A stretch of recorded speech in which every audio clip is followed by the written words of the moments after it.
Hello, today we're going to take a look at Caris and see if she's any good in the current metagame, and answer the question, is Caris any good? And I think the answer is it depends. So it depends on two things. One of those things is her trait, her revelation. If she can get her revelation up, then she goes on a completely different level. Being able to get to revelation quickly and being able to maintain revelation is one thing that she depends on, which we can achieve. We'll get into that a bit later. And then the other thing is her skills. If you're using the wrong skill set on Caris, she can feel absolutely underwhelming, like she'll be no better than your average mage. So let's just begin first with the trait, and then I'll show you what skills work best with Caris, at least for me. So if we look at a 1-star Caris, Caris trait affects a range of 4 tiles. When an ally within a certain range of Caris casts a non-instant skill, she gains 1 stack of revelation, can be triggered up to 5 times per round. At the start of the turn, if she has 9 or more stacks of revelation, she consumes 9 stacks and gains light oracle. Okay, so this trait effect, this first part of the trait, Caris's trait affects a range of 4 tiles. It's referring to whenever her allies use non-instant skills, she gets a stack of revelation. So they need to be within 4 tiles of her. So that's important, that you start the battle off as a group together closely, so that she can get her revelation stacked up as quickly as possible. If you're on one of those maps where units are split into 2 groups, then it's very difficult for her to get her revelation up quick enough, especially on the lowest stars. Okay, so let's just go over revelation and light oracle. If you don't already know, I'll just recap for you. She gains stacks of revelation, and these can go up to 15 stacks. And if she gets 9 stacks, then she gains light oracle. So this light oracle is a buff. It conducts a skill switch for some of Caris's exclusive skills. So her exclusive skills will switch into a powered up version for each of them.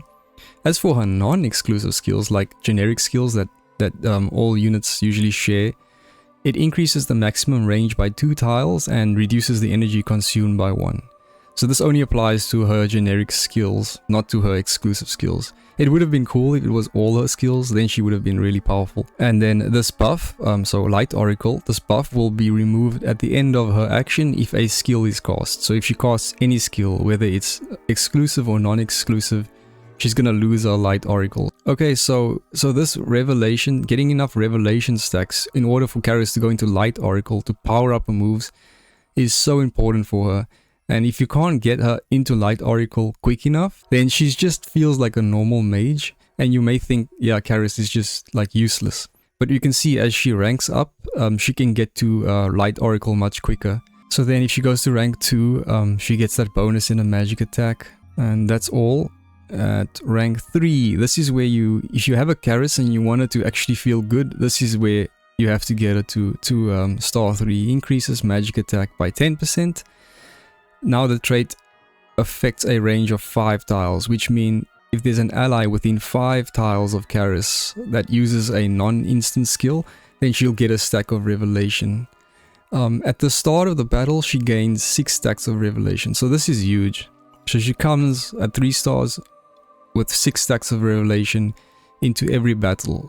Now she's only 3 stacks away from reaching that 9 stacks to get into Light Oracle mode. So this means at 3 stars, she can immediately use her powered up skills on the first turn, which is very important for her. Also important to note, if she gets like more than 9 stacks of Light Oracle, they will carry over. We saw earlier revelation can be stacked up to 15 times. Say for instance she gets let's say 12 stacks of revelation. Then she will use 9 of those stacks to go into Light Oracle mode, and the other 3 will be carried over.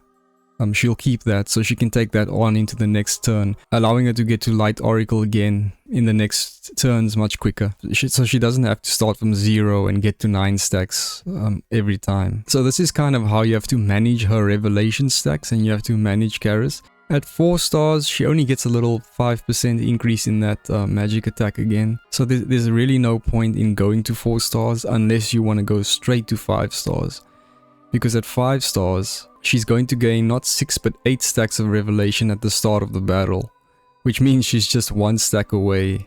So an ally just has to use 1 non-instant skill for her to go into revelation mode, and then there'll be so much more excess leftover stacks that it will carry over from the 9, and then she'll have plenty of stacks for the next turn to allow it to go into, probably into Revelation on the second turn again, very quickly.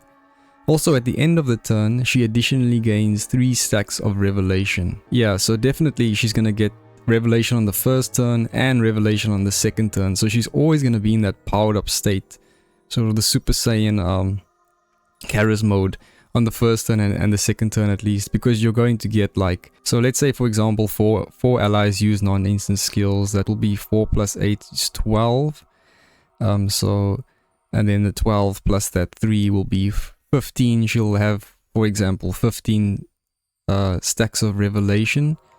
She'll minus 9 from that 15 to go into Oracle mode, and then she'll still have 6 stacks left.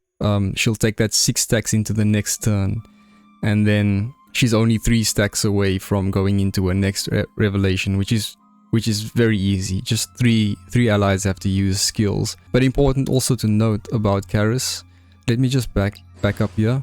She's got a low speed, which makes her usually move last, and that's actually very good for her because she wants to have her allies move first and use non-instant skills so that she can get those stacks of Revelation before it's her turn. Also, a little bonus, she also gets 1 energy if she goes into Light Oracle mode at 5 stars. So 3 stars and 5 stars are where Caris wants to be. If you're not at 3 stars, if you're only at 1 or 2 stars, she's just gonna be no better than your average mage. Okay, so next let's talk about Caris's skills, which is the most important thing and something I got wrong. When I first got Caris, I was drawn to that flashy move, her signature move that she has, and you know, this massive AoE, looks like the most powerful AoE in the game. It looks like that, and I was drawn to this and I thought this is what Caris should have, and I had this running on her for most of the time, and this move really cripples her whole kit. It's way too expensive. It costs 4 energy, that's one thing, but it costs a whole turn for her to cast, and Sword of Convallaria is not a game where you have so much time. 1 turn is very expensive. By the time she releases the move, then those enemies that are within the range of her attack are already gonna get killed by your other allies, or they're gonna move out of the range, and she's basically just gonna hit 1 or 2 units with that ultimate skill. It's very difficult to pull off. You could pull it off.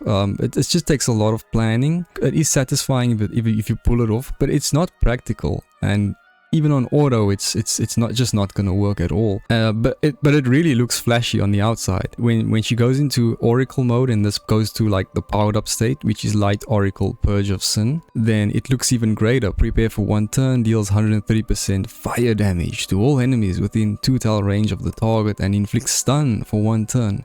Continues to attack on all enemies within 5 tile range of the target, dealing 80% damage and inflicting no healing received, moving down 2 for 2 turns.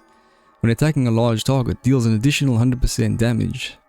Skips the turn after casting the skill.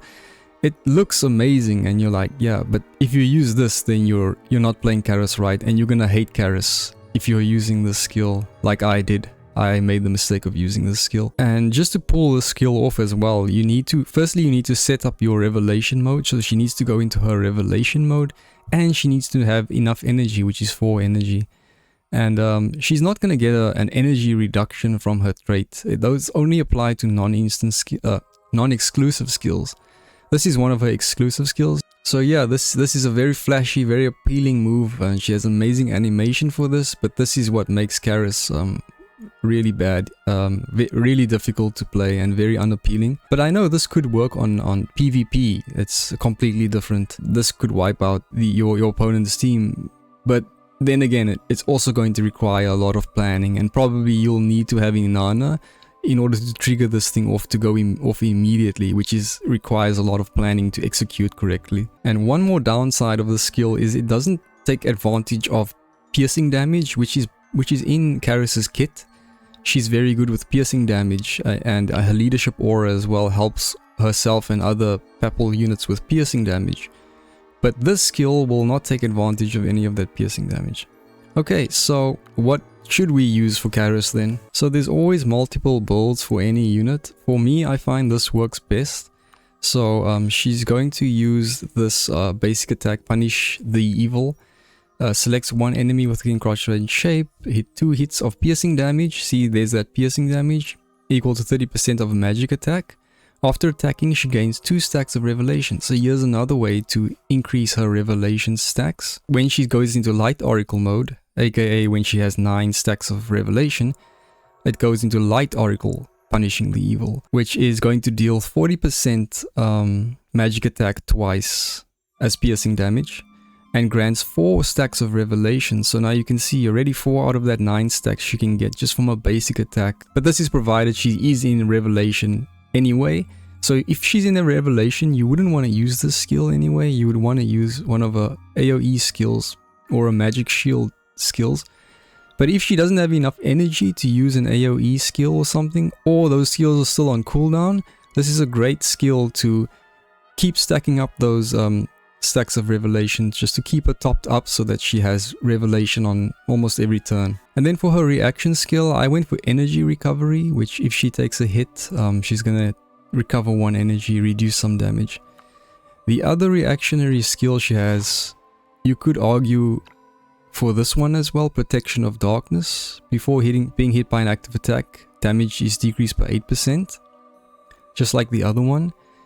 But also you can decrease the damage taken by her even more if they have debuffs. I think this would actually be better for her, especially if your team can debuff enemies quickly. She could take less, 38% in total less damage if you're aggressively debuffing the enemies. And you always want to protect your mages from those Watcher Archers. Watcher Archers always target destroyers like your Kavares and your Carises. They're usually one-shotting them. Okay, so that's basic attack, that's reaction, and then for her damage output, I go for this skill. I think this is the skill that, for me, this is the skill that makes Caris good, instead of this Purge of Sin, the flashy one.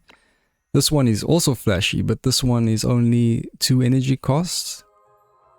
This one does piercing damage, and she deals 50% of a magic attack plus 20% of the target's HP to all enemies within 3x4 area. That's a very long range in the target direction, which is does decent damage, but really you want to get her to Light Oracle mode, where it goes to Light Oracle Total Punishment and deals 75% of a magic attack plus 30% of the target's HP to all enemies within a 3x5 area, which is a very, very long and huge range. She can basically snipe a whole group of enemies and stay far enough to keep herself safe using the skill. And the skill just looks dope. It's my favorite animation in the game. So this thing is powerful. I'll show you guys just to give you a reference of how strong this one is actually. And remember, this is going to be dealing piercing damage. And then we have this Broad Radiance. I use this support skill for her to give shields. I think this skill is very unique. It's a big cooldown, unfortunately. Not a lot of units give magic shields in this game, and she gives big magic shields. So she's going to give 60% of a magic attack as a shield for her allies, which also gives them bound immunity, immunized against the following: stunned, sleep, and freeze. And it's got a very generous range. But if she goes into Light Oracle mode, then this thing has so much range. You can get all of your team very easily, and it's going to give them a magic shield of 90% of Caris's magic attack, which is basically a full shield, plus regeneration 3, and also bound immunity. So this is a very powerful shield, good for those bosses to protect your teammates against magic attack. And this is one of the skills I think that increases Caris's uniqueness and her stock to sort of be relevant in the metagame. And then finally, I feel it's better to run her leadership aura on her than any of the other skills. This is, for me personally, Radiant Guidance is the leader aura for all Papal State allies in battle. Attack is increased by 10% and defense is increased by 20%. When the target has 4 or more buffs, piercing damage dealt is increased by 12%, damage dealt is increased by 12%, and damage taken is decreased by 12%. So there she buffs piercing damage for Papal units for herself, and she buffs her damage and damage decreased again. So lots of increase in her damage here, and In the current state of the game, it's very easy for us to get buffs. You know, usually on the first turn your units have much more than 4 buffs, so it's much easier for her to trigger the second effect, and this really increases her damage output. And also, she has this superior, what I call superior leadership aura for papal states, and whenever a unit has sort of this superior leadership aura, it increases their stock and it helps them to stay relevant in the meta game. Even Cole is actually still relevant in the game because of Cole's leadership aura, which helps Estra get a maximum damage output on her attacks. So this will help Caris to stay relevant in the game, as especially as new papal units may come out. She will always have these unique things that will keep her relevant in the game. So I don't think Caris is awful in the game. I think it just depends. You need to know how to build her and how to set her up and how to just play her to keep those revelation stacks up, and then she's actually really good. I enjoy playing Caris. It's a really fun unit to play with. In terms of the equipment I'm running on my Caris, I've got Diffusion Prism just to increase magic attack 10%, and upon casting AoE attack for each one target hit, increase magical damage and piercing damage by 10% up to 20%. So there's that piercing damage again and magic attack going up. I love the Diffusion Prism, but there will be other options as well, but this is what I'm running. And then Prairie Fire instant deals fire damage equal to 10% HP to all enemies within 2 tiles of the target. So this is to take advantage of her increase in piercing damage again. I'm sure there's other trinkets that could be good on her as well, because you also don't want Caris always to be too close to the enemy, especially to groups of enemies. So I think something to increase her defense would also be good, because again, mages, destroyer mages are usually targeted by your watcher archers, like this dude, these kinds of units. I mean, you could even argue for a Blackside Great Shield, for a physical shield to protect her from arrows. Maybe even Mysterious Deflection Device to decrease those arrow damage, and then for just the Magician to increase that AoE damage. I like running this on her. For engraving, I've just gone for the Sword and Wand, just to allow Caris to have that extra attack damage and as well as that defense. But alternatives, I think Wand and Cup could be good to give her that chance to get this engraving resonance, just so that she can reset the cooldown on her skills. Especially that shield is a 4-turn cooldown, so if you're fighting a boss and you want to keep the shields up, she could keep spamming magical shields for you. I think this could be a good build as well. Even Wand and Pentacle, if you want to decrease those arrow damages, you can decrease physical damage taken by 15%. Seeing as, yeah, she will have magic shields to protect her from magic damage, but so to have that physical damage protection from the Wand and Pentacle could also be nice. And then Sword and Pentacle is another shout for her. When unharmed, increase attack and defense by 12%. If she's gonna be sniping from far and staying in a safe area, then this could help her. And just to use your Pentacle engravings, if you have like excess of these and you just want to save on maybe your wands to get a better roll on her, maybe could also be useful to go for Sword and Pentacle. Okay, so now that we understand her trait and that we want to keep her in that revelation state as much as possible, and we have the right skills for her, the right gear for her, let's see how she performs in a fight. Okay, so I just brought some units with us. I brought August for his AoE attack, Kavare for his AoE attack, and Gloria as well, just so that we can sort of compare their AoE damage and then see how does Caris fare against these units.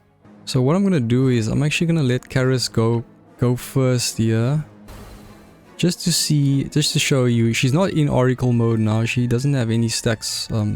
She doesn't have 9 stacks of Revelation. She only has the 6 stacks that she starts with.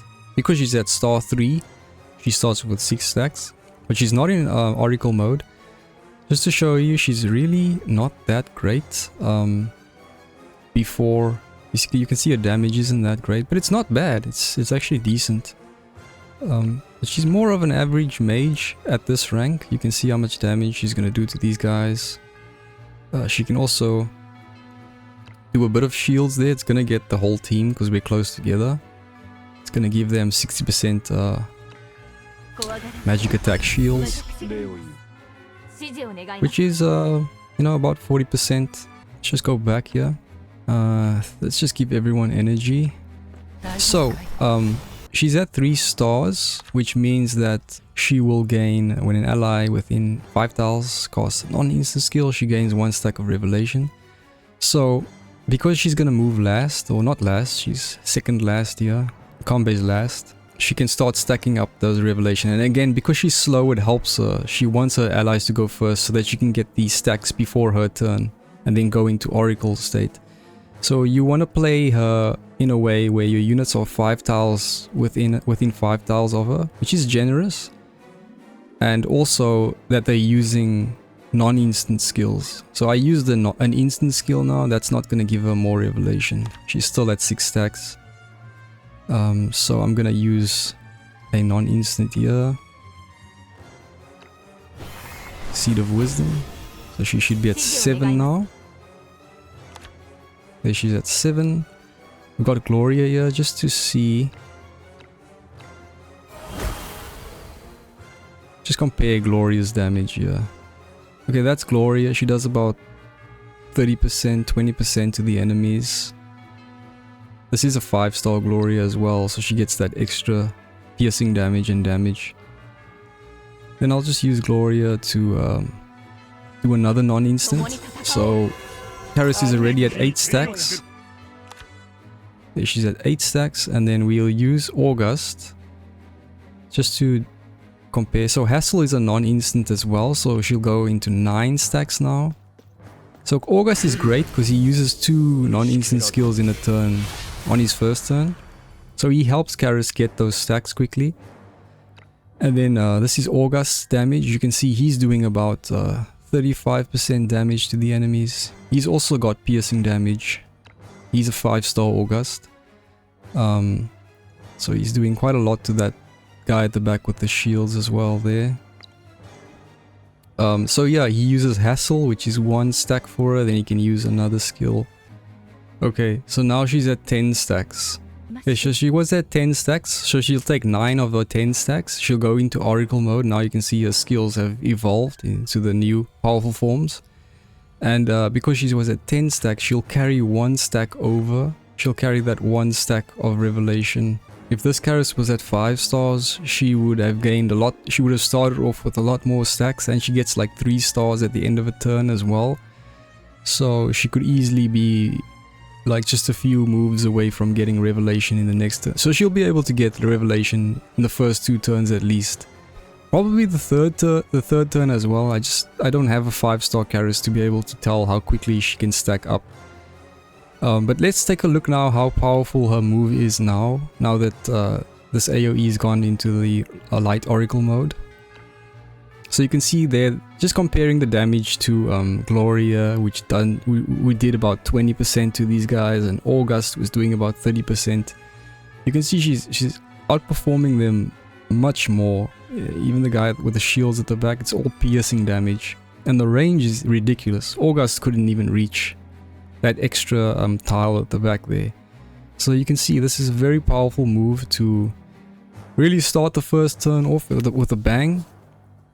And I do have to note though that these enemies will have more, they do have more physical defense than magic defense, so that's also playing a factor here. But even still, it's piercing damage, and she does have a very high magic damage, and this is just the coolest animation for me. Man, those beams and then the after effect, it's just incredible animation design. So you can see the big damage. So I wouldn't say Caris is really bad. You can't really say she's bad. She does incredible amount of damage. Let me just back up here.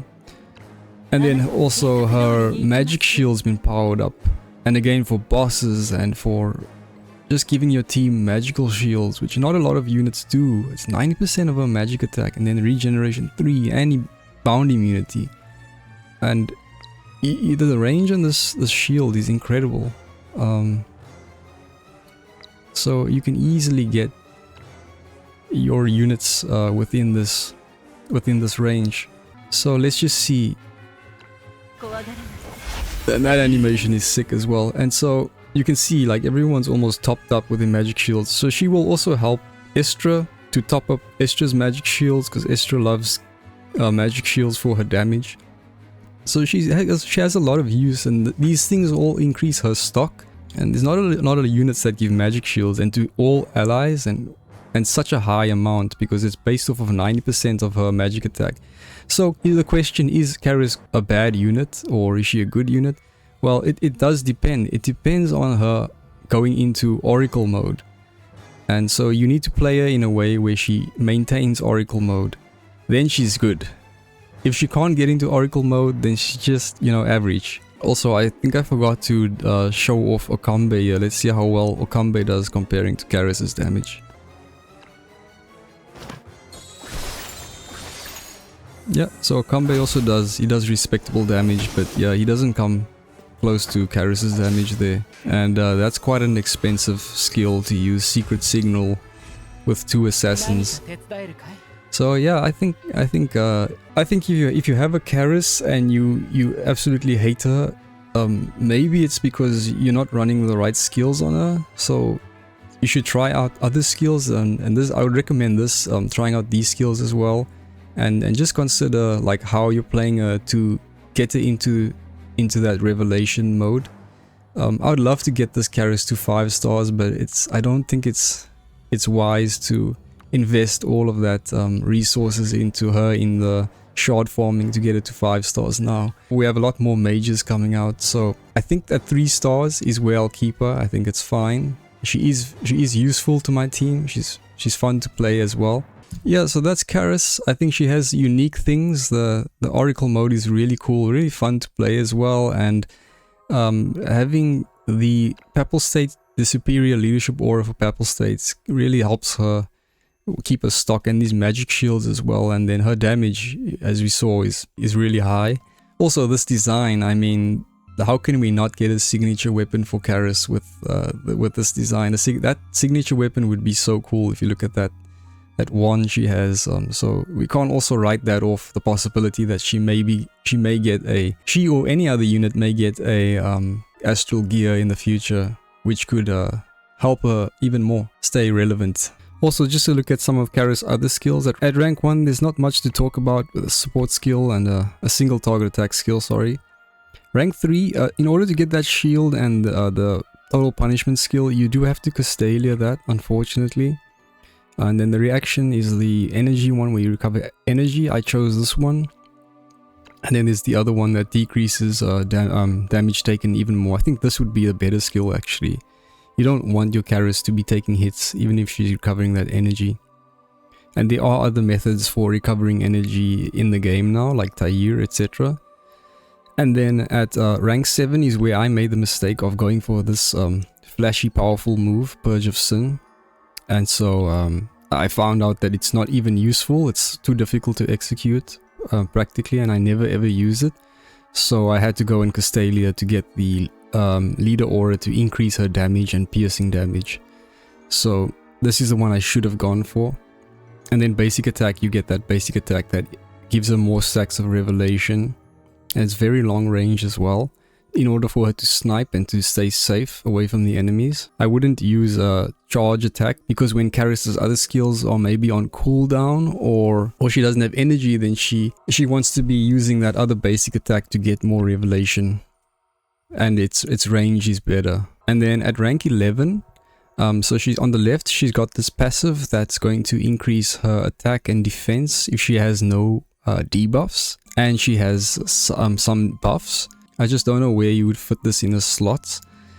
Rather, I went for Crystal Implosion. I think this is the better one.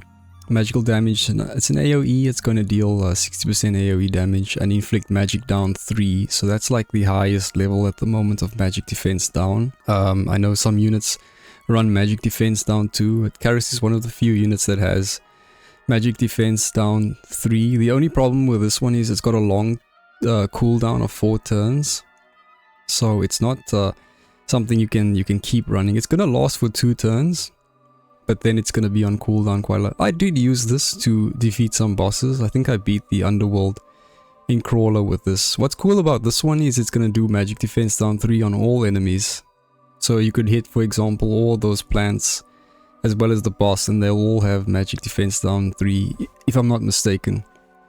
And then you can cast a nice AoE attack like Convallaria's ultimate ability to finish off all those units with magic defense down 3. So just showing you my mistakes of how I built her incorrectly, and maybe you can use the better build, you know, skipping this skill and then going for this one instead. Especially maybe you're still going to get a Caris, and then I think this would be a better build. But yeah, it's completely up to the way you want to play, but I really don't think that this skill is practical to use regularly. Oh, and one more skill, I think this is her initial, comes with the initial skill, is the Arcane Toxins. It's got 2 energy cost, magical damage, single target attack, deals 100% damage, before attacking inflicts 3 level 2 attribute debuffs on the target. So I love using this as well for bosses, and this is another thing that makes Caris great. So I love getting these debuffs on bosses, attack down, or physical defense down, magic defense down 2 as well is also included in these Arcane Toxins. So if she's going to give 3 of these, it's very likely that you can hit, you can RNG the one that you want, and you can just spam this thing. That's going to be all for today. Thanks guys for watching. I'll see you next one.